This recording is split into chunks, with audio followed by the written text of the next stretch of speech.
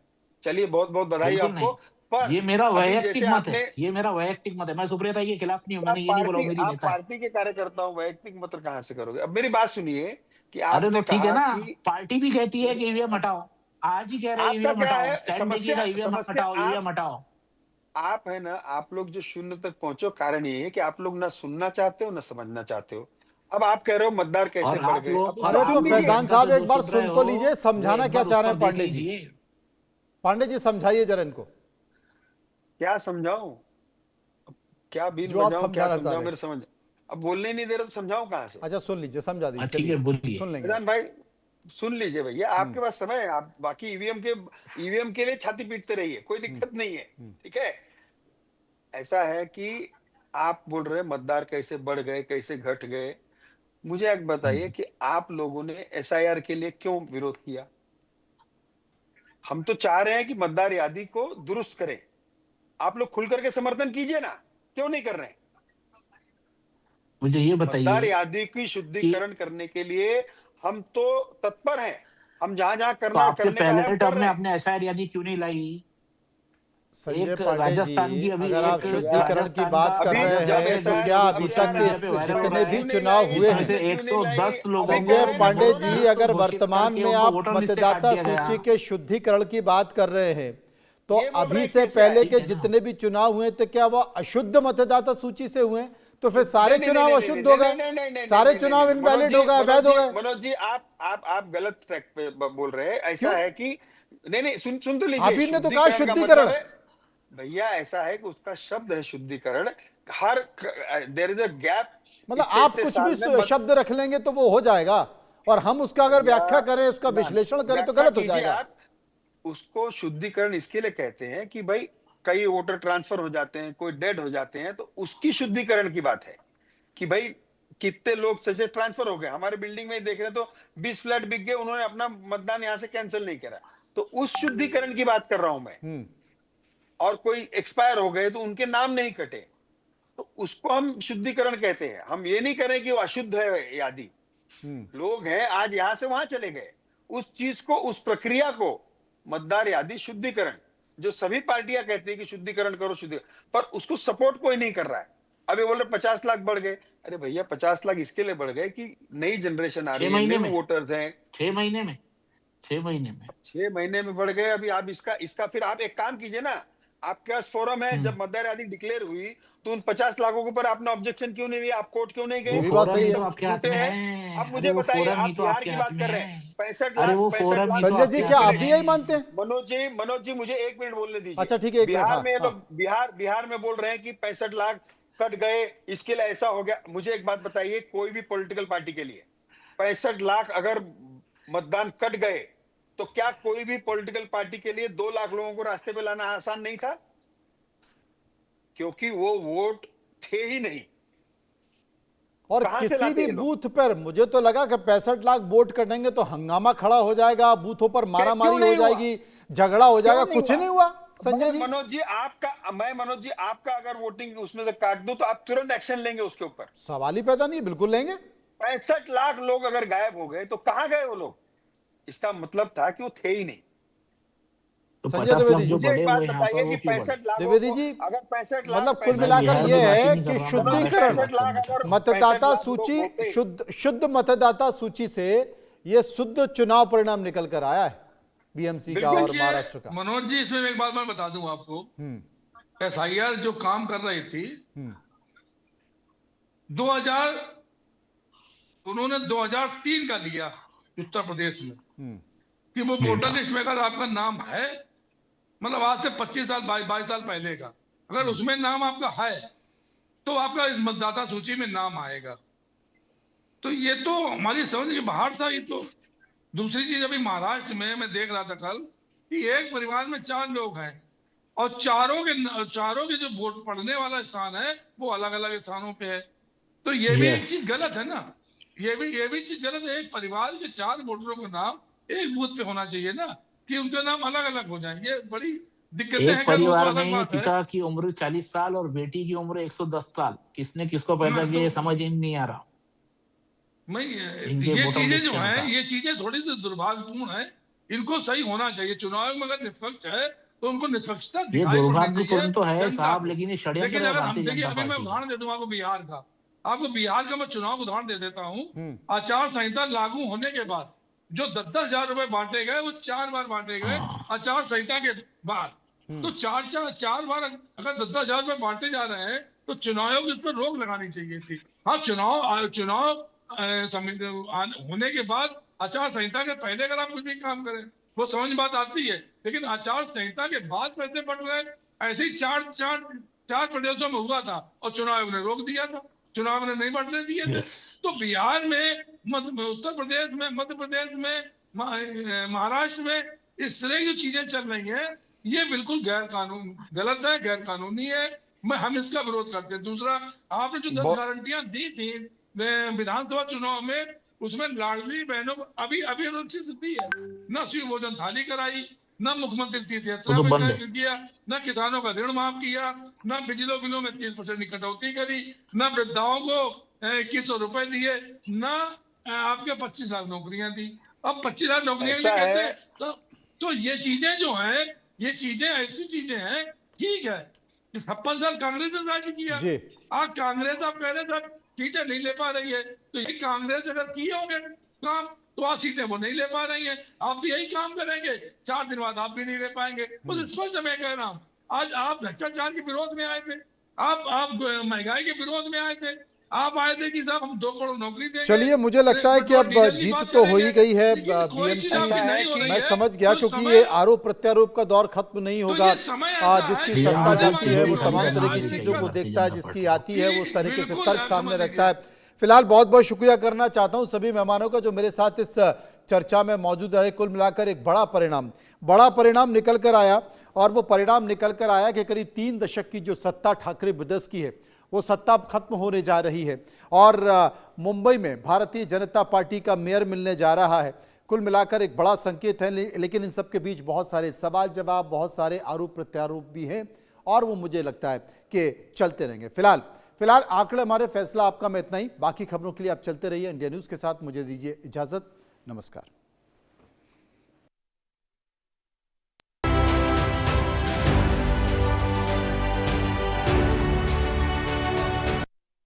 associate sponsor, सब्जी का बना स्वाद निराला, जब